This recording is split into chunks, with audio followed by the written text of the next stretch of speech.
दोस्तों, एक और एडिटोरियल के साथ मैं हाजिर हूँ दोस्तों। वेल जज का मतलब होता है दोस्तों अच्छा फैसला। क्या मतलब होता है? अच्छा फैसला। देखिए दोस्तों, ये जो कि क्लियर नहीं है इसलिए मैंने इसको इधर रख दिया है ताकि आप इसको अच्छी तरीके से समझ सकें। अगर आप चाहें तो वोकेबलरी में भी जा सकते हैं डायरेक्ट, और वोकेबलरी को ये अनुवाद भी है, ट्रांसलेशन भी है, और ये वोकेबलरी, ये फ्रेजेस जो इसके अंदर यूज़ हुए हैं जो कि बहुत ज़रूरी है इसको याद करने के लिए, इसको समझने के लिए। और इसी तरीके से वोकेबलरी तकरीबन 40, there are 40 vocabularies you have, so you can get the screenshot and read it, है ना। जैसे बेंच का मतलब होता है कोर्ट, न्यायाधीशों का एक समूह होता है, आपको पता है। ऑर्डर, रिस्टोर्ड, वापस लेना, स्टेलाइज, नसबंदी किया हुआ, बच्चे पैदा ना कर सके। वैक्सीनेटेड, टीका लगाया हुआ। लोकेलिटी, कोर इश्यूज, मुख्य समस्या। ठीक है। होली वेलकम, पूरी तरीके से अच्छा, स्वागत योग्य। तो ये पूरा जो एक शानदार सा वोकेबलरी है, आप चाहें तो इसको पहले पढ़ लें और उसके बाद फिर एडिटोरियल पढ़ें। तो लेट्स रीड। तो हम ये देख सकते हैं यहाँ पे, चूंकि ये this is not clear what official must and must not do, ये सेम यहीं पे है। What official must and must not do after SC order on stress. ठीक है। व्हाट ऑफिशियल, सुप्रीम कोर्ट के आदेश के बाद, है ना, अधिकारियों को क्या है, क्या ज़रूर करना चाहिए और क्या नहीं करना चाहिए after SC order, after supreme court के ऑर्डर के बाद, ऑन स्ट्रेस और आवारा कुत्तों के बारे में। ठीक है। वेल जज मतलब बहुत अच्छा फैसला किया गया दोस्तों। ये ऐसा लगा जैसे कुत्तों का मसला बस बीच में किसी चीज़ को दबाने के लिए, किसी अहम मुद्दे को दबाने के लिए लाया गया, उसके बाद फिर जो है जैसा कि वैसे ही था। स्टेटस क्वांटा बोलते हैं दोस्तों, यानी जैसा उसकी स्टेटस थी पहले, जैसे पहले स्टेटस थी, जैसे पहले उसका एक वो था, स्टेटस था, अभी उसी क्वांटो, अभी फिर जो है दोबारा उसी स्टेटस में। यानी कुछ ऐसा लगा कि बीच में कुछ ड्रामा हुआ लोगों का अटेंशन को डाइवर्ट करने के लिए। एनीवे, तो ये कुत्तों के ऊपर लिखा जा रहा है यहाँ पे क्या क्या हो रहा है दोस्तों, उस पर आप नहीं देखेंगे इनको लिखते हुए। एनीवे, तो this is something else, this is just my small opinion. So let's read this one. Calling the two जज bench order on stray dogs too harsh. ठीक है। सुप्रीम कोर्ट के दो जज के आदेश के बाद ऑन स्ट्रे डॉग्स, आवारा कुत्तों के बारे में, टू हार्श, जो कि बहुत सख्त था। ठीक है। एससीज थ्री जज review bench has restored status क्वांटे। Strays are to be sterilized, vaccinated and released back to their locality.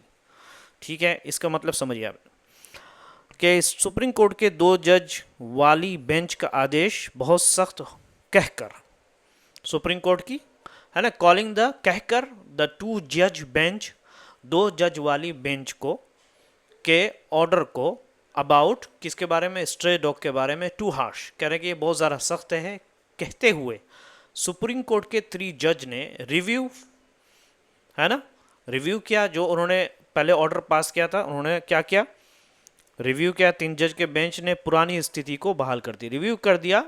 और बेंच हैज़ रीस्टोर्ड, बहाल कर दिया पुरानी स्टेटस क्वांटे, पुरानी जो पहले की जो एक स्टेटस था उसको बहाल कर दिया। Strays are to be sterilised, जो आवारा कुत्ते हैं उनको स्टेरलाइज किया जाएगा। स्टेरलाइज का मतलब ये होता है दोस्तों, स्टेरलाइज का मतलब होता है जैसे आवारा कुत्तों को नसबंदी बच्चा पैदा ना कर सकें। ठीक है। ठीक है। उसको टीकाकरण होगा, स्टेरलाइज बोलते हैं फिर, यानी इस तरीके से उनको क्या कर सके कि दोबारा वो अपने बच्चों को पैदा ना कर सकें। वैक्सीनेटेड, और टीका लगाया जाएगा। एंड रिलीज बैक, और दोबारा उनको छोड़ दिया जाएगा उनके इलाके में, जो उनका पहले, to their locality, release back to their locality, उनको जो पहले जिस इलाके में रहते हैं उनको दोबारा क्या है, छोड़ दिया जाएगा। This settles the core issue, कह रहे हैं कि ये, इससे मुख्य समस्या हल हो जाती है। कोर इशू, मुख्य समस्या क्या है, सेटल्स, हल होना, किसी चीज़ को सोल्व कर देना। ठीक है। तो सेटल्स द कोर इशू का मतलब होता है बड़ी ज़रूरी समस्या का हल करना। बोलते हैं कि भाई इस इशू को हल करो, can you please settle this issue, because this issue is a core issue, क्योंकि ये बहुत मुख्य समस्या है। The new order being scientific and practical, कह रहे हैं कि जो नया ऑर्डर जो दिया गया है, नया आदेश है, वैज्ञानिक और काम की बातों पर आधारित है, यानी प्रैक्टिकल है, यानी ऐसी चीज जिस पे काम किया जाए। The new order being scientific, वैज्ञानिक और प्रैक्टिकल भी है, यानी ये ऐसा ऑर्डर है जिसपे जिस पे हम अमल किया जा सकता है, जिसको हम अप्लाई कर सकते, इज होली वेलकम, कह के बहुत दिल से वेलकम है। होली का मतलब पूरी तरीके से इसके वेलकम किया जाता है, इसलिए इस ये पूरी तरीके से क्या है, अच्छा है, ये भी कह सकते हैं ये पूरी तरीके से अच्छा भी है। एबीसी रूल्स यानी animal birth control rules recently reasserted, हाल फिलहाल में उन्होंने दोबारा इस बात को कहा, यानी एबीसी के जो नियम हैं जिन्हें हाल ही में सरकार ने क्या है संसद में दोबारा कहा, रीअसर्टेड बाय जीओआई, जो कि दोबारा कहा गया गवर्नमेंट ऑफ इंडिया के जरिए इन अ पार्लियामेंट्री आंसर, संसद के आंसर में, यानी संसद में कुछ क्वेश्चन हो रहे थे इस बारे में, तो उन्होंने ये बात दोबारा कही। ब्लैंड लॉजिक एंड कंपेशन, कहने कि ब्लैंडर, देखिए ब्लैंड मतलब होता है किसी दो चीज़ को मिलाना, कह रहे लॉजिक की बात भी है, कंपेशन और रहम करम की बात है, यानी इस ये जो नया ऑर्डर है इसके अंदर लॉजिक भी है और रहम करम भी है, दोनों चीज़ें एक साथ हैं, क्या है समझदारी भी है और दया, दोनों को जोड़ता है। ठीक है दोस्तों, let's read this one, next one, Delhi NCR's municipal authorities, ठीक है, should now set up their ABC efforts for effective control of stray dogs number।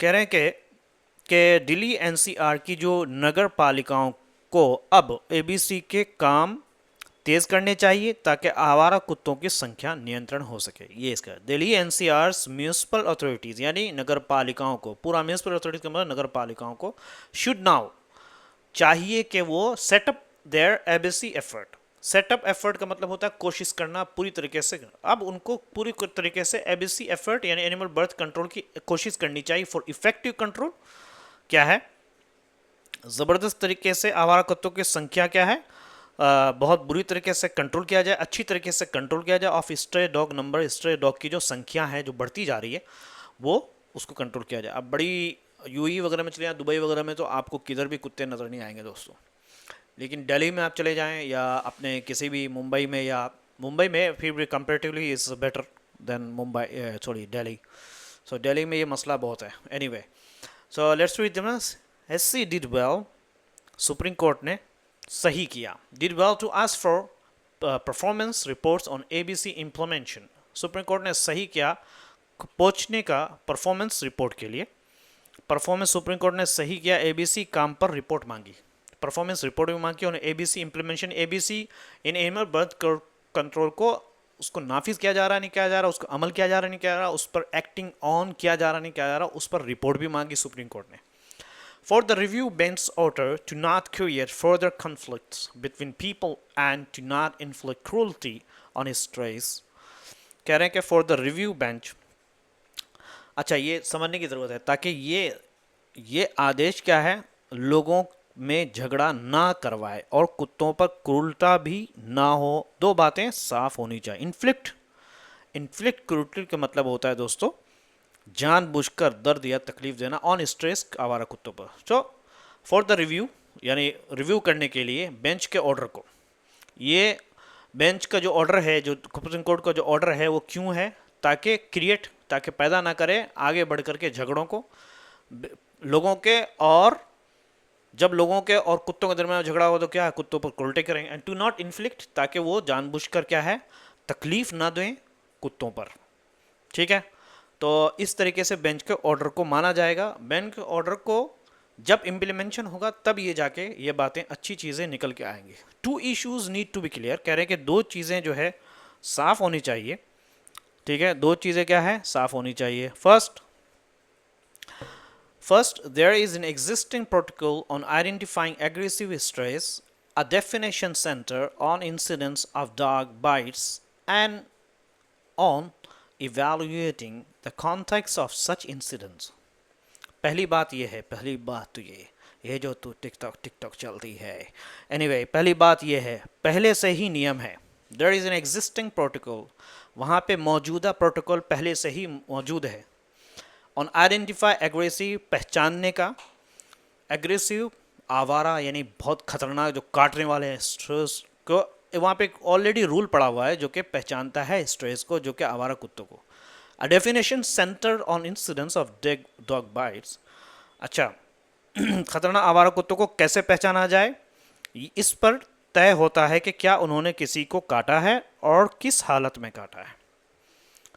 एक ऐसा परिभाषा जो कि सेंटर्ड है, जो कि इस बात पर मरकूज है, यानी इस बात पर उस परिभाषा को माना जाता है on incidents of dog bytes, कि कुत्ते के काटने के वाकये के ऊपर जो हुआ है, घटनाएं जो हुई है, एंड ऑन, और इस बात पर evaluating context of such incident, कि इस तरह की जो घटनाएं हुई यानी कुत्ते को काटने की जो घटनाएं हुई उसका कॉन्टेक्स्ट क्या था, उसको इवैल्यूएट करने के लिए। हो सकता है कि चूंकि हर कुत्ता, अगर कुछ कुत्ते ऐसे होते हैं जो आप छेड़ो नहीं तो वो आपको कुछ भी नहीं कहते, कुछ ऐसे होते हैं जैसे मैंने देखा है कि छेड़ते भी नहीं फिर भी वो पीछे पड़ जाते हैं। तो कॉन्टेक्स्ट देखना का ज़रूरी है। कुछ एग्रेसिव हो जाते हैं, जिनको बीमारी हो जाती है, उनका दिमाग काम नहीं करता है, गर्मी लगती है उनको, तो वो क्या है किसी को भी काट लेते हैं। तो ऐसे कुत्तों को जो है उनको पकड़ना बहुत ज़रूरी। Authorities need to strictly follow this protocol. कह रहे कि अथॉरिटीज़ यानी जो अधिकारियों को इन नियमों को सख्ती से मानना होगा। अथॉरिटीज नीड टू स्ट्रिक्टली, बहुत सख्ती से फॉलो दिस प्रोटोकॉल, इस प्रोटोकॉल को यानी जो रूल बताएगा उसको सख्ती से मानना पड़ेगा। अच्छा, दूसरा प्रॉब्लम क्या है दोस्तों? Second, civic bodies must work on 3 principle when it comes to identifying feeding areas for strays. कह रहे कि दूसरी बात यह है कि नगर पालिकाओं को आवारा कुत्तों को खाने की जगह तय करते समय 3 नियम मानने होंगे। ठीक है, सिविक बॉडीज यानी नगर पालिकाओं को ज़रूर है काम करना चाहिए 3 नियम को जब बात आती है पहचानने का खाने के एरिया को आवारा कुत्तों के लिए। यानी जब खाने के, उनको खिलाने का जो एरिया है, कौन कौन किस जगह पे उनको खिलाना है, तो उनको 3 नियमों को फॉलो करना चाहिए। वो क्या है? 1, feeder should not be obstructed, खिलाने वालों को रोका ना जाए। Keeping stray hungry is neither good for public safety nor in consonance with the spirit of compassion that informs ABC rules। कह रहे कि स्ट्रे को, जो आवारा कुत्तों को, उनको भूखे रखना ना तो अच्छा है पब्लिक लोगों की सेफ्टी के लिए हिफाजत के, और ना ही ये दया के रूह, दया के आत्मा के साथ मेल खाती है। कॉन्सोनेंस बोलते हैं दोस्तों किसी के साथ मेल खाना या किसी सिचुएशन के साथ मेल खाना। ठीक है, समझ में आ रहा है दोस्तों? तो स्पिरिट ऑफ कंपेशन का मतलब होता है दया और सहानुभूति के भावना। सो कॉन्सोनेंस का मतलब होता है मैच खाना, किसी आइडिया के साथ मैच खाना, यानी हमदर्दी के साथ। कह रहे कि स्पिरिट ऑफ कंपेशन यानी हमदर्दी जो होनी चाहिए, जो एक ह्यूमन की प्रैक्टिस है, दैट इन्फॉर्म्स ABC रूल्स, जो कि बतलाता है एनिमल बर्थ के कंट्रोल को। रूल्स में भी ये है, ऐसा होना चाहिए। 2, A large number of dogs can't be herded into a feeding area। कह रहे हैं कि दूसरा, बहुत सारे कुत्तों को एक ही जगह में खाना खिलाने ले जाना गलत है। क्या है? The large number of dogs, बहुत सारे कुत्तों को उनको हाँका नहीं जा सकता। हर्डेड इनटू वन फीडिंग, एक खिलाने के इलाके में हाँका नहीं जाना। This again an unscientific solutions given dogs territoriality. फिर ये दोबारा टेरिटोरियलिटी के अपना अपना इलाका मानना और बचाना। ठीक है, तो क्योंकि कुत्तों का अपना इलाका होता है और ये वैज्ञानिक नहीं है। फिर ये दोबारा क्या है? अनसाइंटिफिक, ये साइंटिफिक वैज्ञानिक सोल्यूशन नहीं है। गिवन डॉग्स, क्योंकि कुत्तों के पास अपना अपना इलाका, कुत्तों का अपना अपना इलाका होता है। अगर इस तरह करेंगे तो फिर मसला होगा, तो एक जगह चुनने की ज़रूरत है। ठीक है, therefore every municipal ward will need to have measures numerous feeding areas each caring for small numbers of stray dogs। ठीक है, यानी दूसरा क्या, बहुत सारे कुत्तों को एक ही जगह खाना खिलाने की के ले जाना गलत है, क्योंकि कुत्तों का अपना इलाका होता है और ये वैज्ञानिक नहीं है। उनका अपना अपना इलाका होता है, इसलिए उनको अपने अपने इलाके में दिया जाए। तो इसी तरह कह रहे कि therefore every municipal ward के, इसीलिए क्या, हर वार्ड यानी हर इलाके में कई खाने की जगहें होनी चाहिए। Every municipal ward will need to have numerous, बहुत ज़्यादा फीडिंग एरियाज, खिलाने के जगह होना चाहिए। Each caring for small numbers of strays dog, ताकि थोड़े थोड़े कुत्तों को की देखभाल हो सके। कि जितने अगर ज़्यादा फीडिंग एरियाज होंगे एक इलाके में तो फिर क्या होगा, छोटे नंबर यानी थोड़ी संख्या में जो डॉग हैं उनकी आराम से केयर हो सकती है, उनकी देखभाल हो सकती है, उनकी निगरानी भी की जा सकती है। लेकिन एक ही साथ सबको रख देंगे तो बड़ा मसला होगा। बहुत शानदार, बहुत ही इस पे दोस्तों, बहुत ही उस पे बात कर रहे हैं जनाब आली। बहुत शानदार चीज़ उन्होंने कही है, वाह वाह वाह वाह। तो municipal official already know this, they just have to make sure this logical and humane practice continues. कह रहे हैं कि म्यूनिसिपल ऑफिस, नगर नगर अधिकारी ये पहले से ही जानते हैं। Municipal official already knows this, जानते हैं पहले ही। दे जस्ट हैव टू, उनको जस्ट बात को सुनिरीक्षित करना है, इस लॉजिकल को, यानी दिमाग में आने वाली बात, एंड ह्यूमन प्रैक्टिस को, के इंसान की जो इंसानियत वाली जो अमल है, ये कि समझदारी और इंसानियत वाला काम चलता रहे। ठीक है, प्रैक्टिस ह्यूमन की जो इंसानियत वाला जो काम है वो क्या है, चलता रहे। यानी जियो और जिनो दो वाला मसला है, खाना भी खिलाना चाहिए। 3 at local levels dispute should be addressed by officials.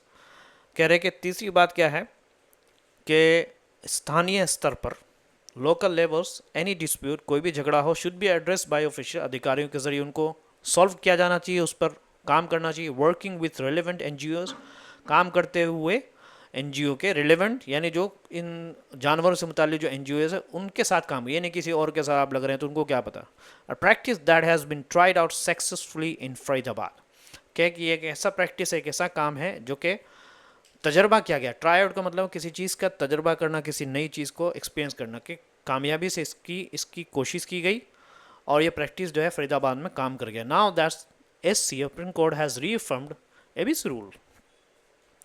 कह रहे अब जब सुप्रीम कोर्ट ने एबीसी नियमों को फिर सही ठहराया, क्या है, रीअफर्म्ड, यानी कहा कि सही है एबीसी रूल्स को। ऑल स्टेक होल्डर्स के जितने स्टेक होल्डर्स हैं, यानी एबीसी नियमों को फिर से सही ठहराया, तो सबको इन्हें लागू करना होगा, दिमाग और दिल दोनों से। स्टेक होल्डर्स का मतलब होता है जिम्मेदार लोग या जो इस फील्ड में काम कर रहे हैं। स्टेक होल्डर्स को मस्ट मेक देम वर्क, ज़रूरी है कि उनको अमल में लाएं, मेक देम वर्क, उनको काम में लाएं, यूजिंग बोथ, दिमाग और दिल दोनों का इस्तेमाल करते हुए। ये नहीं कि उल्टा हो जाए, तो ये सब सारी चीज़ें नहीं होनी चाहिए। ये ट्रांसलेशन है दोस्तों, इसका स्क्रीनशॉट ले लीजिए, ठीक है। तो आई होप कि कोई ट्रांसलेशन छूटा नहीं हो। और ये सब फ्रेजेस हैं यहाँ पर। रिस्टोर स्टेटस क्वांटा, पुरानी स्थिति फिर से बनाना। जैसे बोलते हैं teacher restore status quo ante by stopping the fight, teacher ने झगड़ा रोक कर पहले जैसी स्थिति बना दी, रिस्टोर है ना। सेटल द कोर इशू, मुख्य समस्या हल करना। जैसे बोलते हैं कि ये नया नियम ट्रैफिक की बड़ी समस्या हल करता है। This new rule settles the core issue of traffic. Setup efforts का मतलब होता है कोशिश बढ़ाना और मेहनत करना। करेगा we need to set up up efforts to clean the park, हमें पार्क साफ करने की कोशिशें बढ़ानी होंगी। इन्फ्लिक्ट क्रूल्टी, जानबूझकर तकलीफ देना। We should never inflict cruelty on animals, हमें जानवरों पर कभी क्रूरता नहीं करनी चाहिए। फॉलो दिस प्रोटोकॉल, इस नियम का पालन करो। You must follow this protocol in school exams, तुम्हें स्कूल की परीक्षा में यह नियम मानना होगा। फीडिंग एरियाज, खाने की जगह। The society made feeding areas for stray dogs, society ने आवारा कुत्तों के लिए खाने की जगह बनाई। स्पिरिट ऑफ कंपेशन, दया की भावना। She help the poor with the spirit of compassion, उसने दया की भावनाओं से गरीब की मदद की। हर्डेड इनटू वन एरिया, सबको एक जगह इकट्ठा करना। All children were herded into one hall, सारे बच्चों को एक ही हॉल में इकट्ठा किया गया। एड्रेस अ डिस्प्यूट, झगड़े को हल करना। The teacher address a dispute between two students, teacher ने दो बच्चों का झगड़ा सुलझाया। Using both head and heart, दिमाग से समझदारी और दिल से दया। A good leader works using both head and heart, एक अच्छा नेता दिमाग और दिल दोनों से काम करता है। वोकेबलरी है दोस्तों स्टेरलाइज, इसका आप स्क्रीनशॉट ले लीजिए ताकि आपको समझ सके, आप इसको समझिए। नए हैं तो चैनल को ज़रूर सब्सक्राइब करें। Thank you so much, have a good day and see you tomorrow.